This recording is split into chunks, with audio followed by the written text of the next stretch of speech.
Iya. Eh, Pada kesempatan kali ini saya bersama rekan sejawat saya. Silakan. Saya Ibu Nazma dari SMA M1 Madepangga, guru mata pelajaran kimia. Pada kesempatan kali ini saya melakukan observasi supervisi akademik, yaitu pra-observasi dengan tujuan untuk mengetahui persiapan observer dalam melaksanakan supervisi akademik. Apa kabar Ibu Nazma? Alhamdulillah baik Pak, gimana kabar juga? Alhamdulillah baik. Sebelum melakukan observasi, saya ingin mengajukan beberapa pertanyaan dulu. Bagaimana Ibu? Siap? Ya siap Pak. Untuk yang pertama, dari pembelajaran yang dilakukan Ibu kali ini, apa tujuan pembelajaran yang ingin dicapai? Ya, terima kasih Pak atas pertanyaannya. Jadi tujuan pembelajaran yang ingin saya capai yaitu siswa dapat mengidentifikasi mana yang merupakan larutan asam dan mana yang merupakan larutan basa. Dan juga nanti setelah mereka itu mengidentifikasi larutan asam dan basa tersebut, siswa ataupun siswi mampu mengukur pH larutannya dengan menggunakan indikator universal maupun dengan menggunakan kertas lakmus. Jadi seperti itu Pak tujuan pembelajaran. Tujuan pembelajarannya ada dua ya, mampu mengidentifikasi larutan asam dan mengukur pH larutannya. Baik Bu. Kemudian untuk area pengembangannya apa yang ingin Ibu fokuskan? Jadi area pengembangan yang ingin saya capai dalam pembelajaran kali ini ada 3 Pak. Yang pertama ada area pengembangan kemampuan kognitifnya, kemudian area pengembangan kemampuan psikomotoriknya, dan juga ada pengembangan afektifnya atau sikapnya seperti itu. Oke, ada 3 area pengembangan: kognitif, psikomotor, dan afektif. Untuk selanjutnya, strategi apa yang Ibu gunakan dalam pelaksanaan pembelajaran nanti? Ya, jadi strateginya saya menggunakan model pembelajaran based learning dengan metode praktikum, kemudian nanti dilanjutkan dengan diskusi kelompok daripada anak-anak tersebut, sehingga nanti pada saat mereka pembelajaran awal kita lakukan praktikum dulu, kemudian kita kasih LKPD atau masalah-masalah yang akan mereka tuntaskan dalam kelompok masing-masing, kemudian dilanjutkan dengan diskusi kelompok. Terima kasih Ibu. Nanti media apa saja yang Ibu gunakan dalam pembelajaran nanti? Jadi media pembelajarannya ada beberapa, misalnya ada alat dan bahan praktikum yang memang saya butuhkan, kemudian ada LCD dan lain sebagainya seperti itu. Nanti pelaksanaan pembelajarannya kapan Ibu? Kebetulan saya punya jam besok Pak di kelas 11 IPA 2 pada saat jam ke-1, 2, dan 3.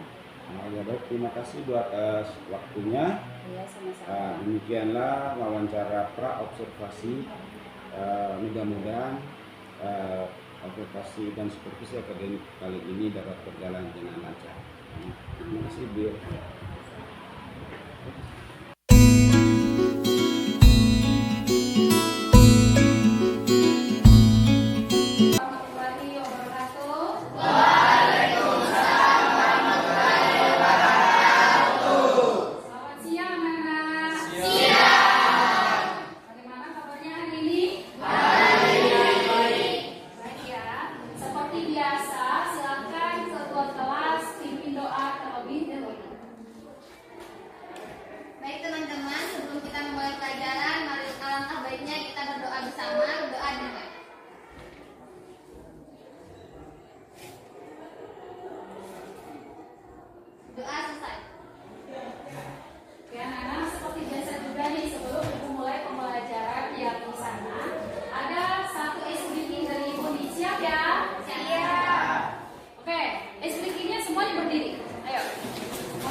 seperti minggu yang lalu, yaitu mengenai asam dan basa.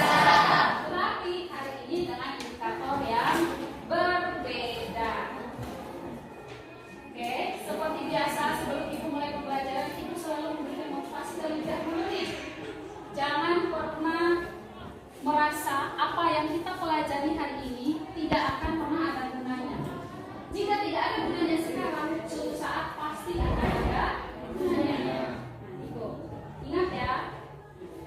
Kemudian minggu yang lalu ada yang masih ingat nggak pembelajaran kita apa? Ada Ibu. Oh iya, betul. Apa pembelajaran kita minggu yang lalu? Pembelajaran minggu yang lalu mengenai teori asam dan basa.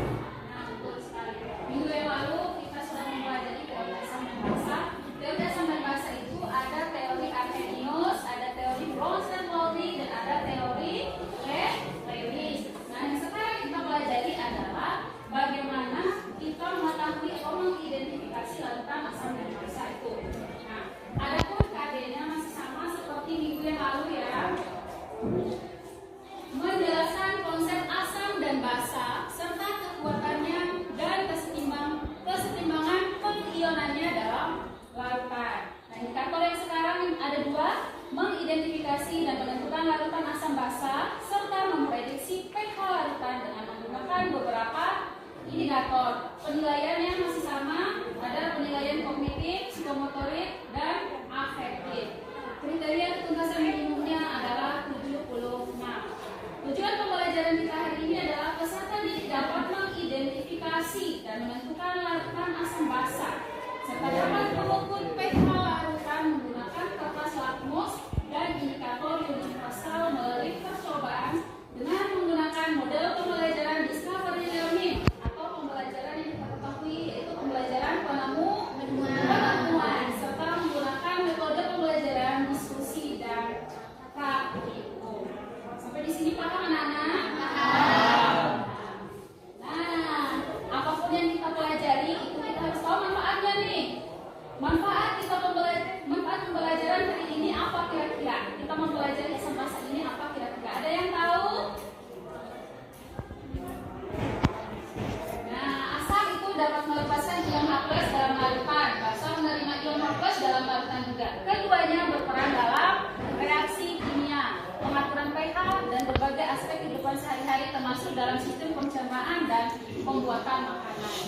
Jadi manfaat kita belajar sekarang itu setidaknya kita tahu nih mana sih makanan ataupun larutan itu yang bersifat asam atau basa. Karena apa? Kalau kita mengkonsumsi makanan bersifat asam secara berlebihan itu tidak akan baik oleh sistem pencernaan kita. Karena di dalam tubuh manusia juga ada asam yang contohnya adalah asam lambung. Nah, sifat asam dan basa. Bisa dilihat sifat asam dan basa ya. Asam itu mempunyai rasa masam, korosif, memerahkan lakmus biru, menetralkan larutan basa. Kemudian basa, rasanya pahit, licin, dan kaustik, membirukan lakmus merah serta menetralkan larutan asam. Nah, dari sini bisa kita simpulkan, jika kita memiliki penyakit asam lambung nih, asam lambung yang berlebih maksudnya, punya asam lambung yang berlebih, apakah kita konsumsi makanan yang sifatnya asam atau basa? Basa. Kalau kita mengkonsumsi lagi makanan bersifat asam, asam lambungnya akan semakin naik. Ya enggak? Kenapa kita harus mengkonsumsi makanan bersifat basa? Karena untuk menetralkan asam lambung yang berlebihan tadi. Nah, berdasarkan tentang nilai pH atau derajat keasaman, asam itu memiliki pH di bawah 7, sedangkan basa di atas 7. Sedangkan yang sama dengan 7 adalah netral. Nah, di sini bisa dilihat ya materinya untuk pendalamannya. Semakin kecil nilainya, maka larutan tersebut akan semakin asam. Misalnya antara larutan yang pH-nya 3 dengan larutan yang pH-nya 1. Mana yang lebih asam? Yaitu yang pH 1. Itu pun sebaliknya dengan basa. Nah, di sini ada indikator nih, jelaskan indikator.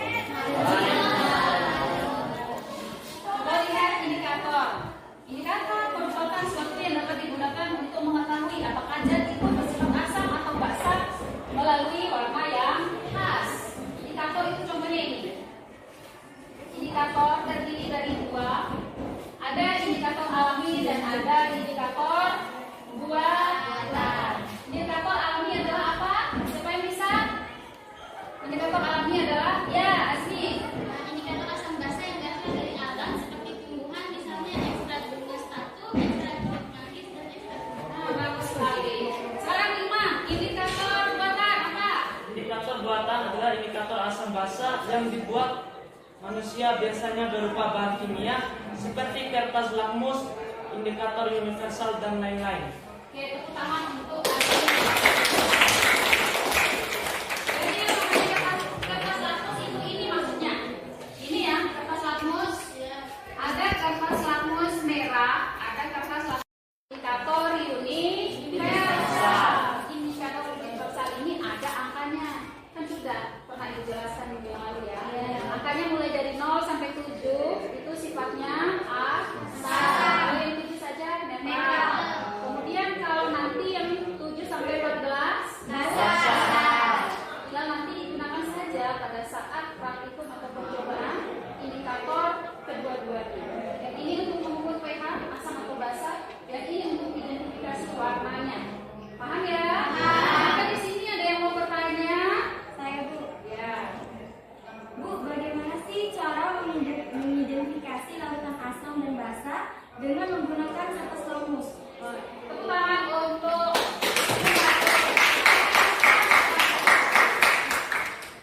bagaimana sih caranya kita mengidentifikasi lautan itu asam atau basa dengan menggunakan kertas lakmus.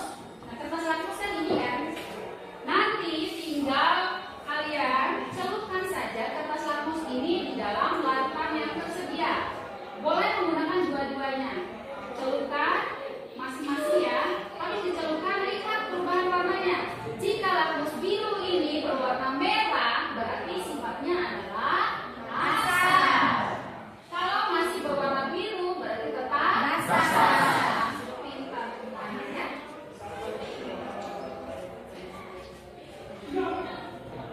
Nah, sekarang kita memulai percobaan dengan praktikum. Tadi Ibu sudah menjelaskan materinya nih. Apakah betul nggak sih apa yang Ibu bilang? Sekarang kita buktikan melalui praktikum. Kebetulan sudah bentuk per kelompok sesuai dengan gaya belajar yang telah Ibu bagikan pada tempo hari ya. Sekarang kelompok 1 Ibu tunjuk yang ini, kelompok 2 dan kelompok 3. Siapkan bahan-bahan dan alat-alat ini. Nanti dia saja dikasih ya.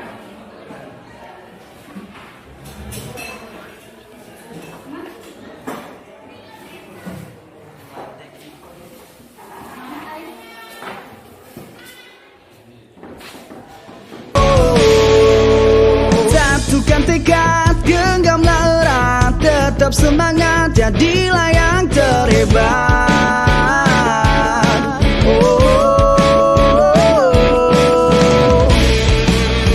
Tak perlu lama menunggu, yang bukan jawaban. Genggamlah tanganku ini, melangkahlah dengan pasti, bersatu membahu raih semua mimpi kita akan terus melaju. Tunjukkan pada dunia, sinar ini masih ada. Tak perlu kau ragu ataupun kau malu, kita pasti terus melaju.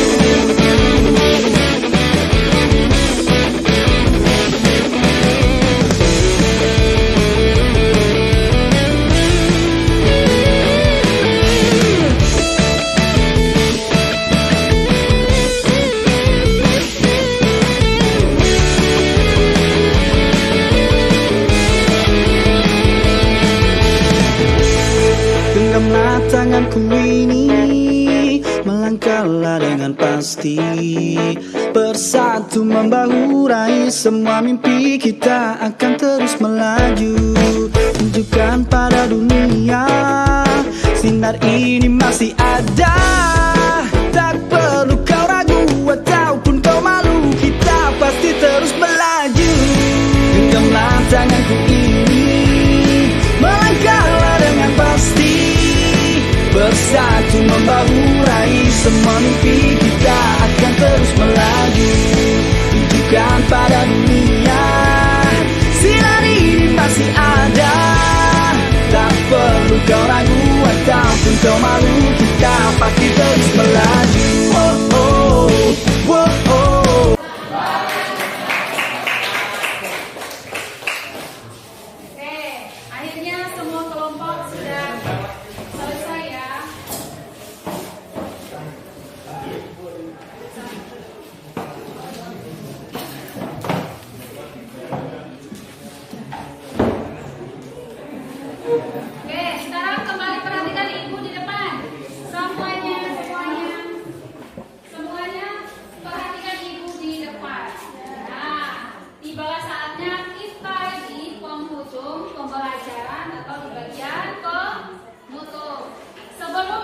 untuk pembelajaran ini tadi kita sudah perhatikan kok masih ada yang perhatikan sebentar ya. Tadi kita sudah melakukan dan melihat bersama-sama diskusi dari setiap kelompok. Ada yang bisa menyimpulkan nggak pembelajaran kita hari ini itu seperti apa? Ada yang bisa simpulkan? Ya, bisa simpulkan apa? Jawabannya ada. Kita hari ini dapat disimpulkan bahwa lajukan asam dapat memerahkan kertas rambut biru. Oke. Sedangkan basa dapat membirukan lampu merah memiliki pH di atas 7 dan larutan bersifat netral memiliki pH sama dengan 7. Tepuk tangan untuk kedua. Pembelajaran kita hari ini ada lagi? Ya. Jadi kesimpulannya adalah asam pH-nya di bawah 7 Ya. basa di atas 7 dan netral pH-nya pH-nya 0 dan 7. Oke, tangan. Kesimpulannya? Yang bisa kita lihat dari penyebaran tadi, larutan yang bersifat basa itu diperoleh dari larutan soda dan juga cuka, dan dari basa yaitu air sabun, netral, air kuning dan garam. Semua jawabannya sudah betul. Di sini Ibu cuma merefleksikan kembali atau menguatkan kembali pemahamannya ya. Jadi kesimpulan dari apa yang kita pelajari hari ini bahwa larutan asam itu memiliki pH di bawah 7. Kalau larutan basa di atas 7. Kalau netral 7. Itu ya. pH merah yang bersifat asam itu dapat memerahkan lakmus biru. Kalau sifatnya basah itu dapat membirukan lakmus merah. Kalau netral itu tidak ada perubahan warnanya. Jadi yang lakmus merah tetap merah, yang lakmus biru tetap biru. Nah, dari hasil percobaan tadi, cuka, kemudian soda itu sifatnya asam. Yang netral itu garam dan air suling. Kemudian sabun itu sifatnya adalah basa. Sehingga apa yang kita pelajari hari ini bisa kita tahu atau bisa kita pahami bagaimana cara mengidentifikasi larutan itu dengan menggunakan kertas lakmus dan mengukur pH dengan menggunakan indikator ini. Tugas yang sekarang itu adalah Ibu akan kasih tugas terstruktur yaitu di rumah, yaitu dalam bentuk produk yang harus kalian kirim ke email. Nah, dalam pembagian tugas ini atau pemberian tugas ini, Ibu berikan sekreatif mungkin. Nah, kalian bisa mengumpulkan tugas itu dalam hal siswa kalian. Maksudnya masih dalam gaya belajar yang kalian miliki. Boleh menggunakan video, audio, infografis, dan sebagainya. Paham ya maksud itu ya? Print out gitu. Jadi mengumpulkan hasil daripada percobaan kita hari ini sekreatif mungkin. Hasil laporannya sekreatif mungkin kepada Ibu. Nah, untuk pertemuan selanjutnya kita akan membahas materi yang berbeda yaitu laju reaksi. Silakan di rumah cari-cari dulu referensinya bagaimana sih laju reaksi itu seperti apa dan lain sebagainya. Nah, untuk hari ini Ibu akhiri, lebih dan kurangnya Ibu mohon maaf atas perhatian anak-anak semua. Ibu sampaikan ucapan terima kasih. Wabillahi taufiq wal hidayah. Wassalamualaikum warahmatullahi wabarakatuh.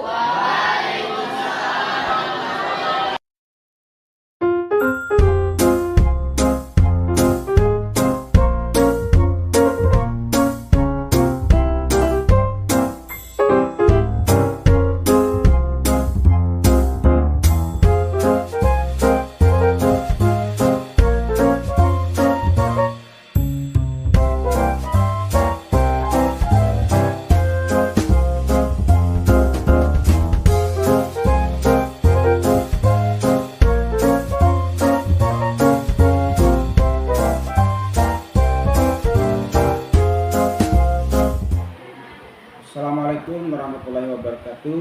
Waalaikumsalam warahmatullahi wabarakatuh. Kembali lagi bersama kami setelah melakukan observasi supervisi akademik. Selanjutnya adalah pasca observasi untuk merefleksi kembali proses pembelajaran yang telah dilaksanakan. Gimana kabarnya Bu?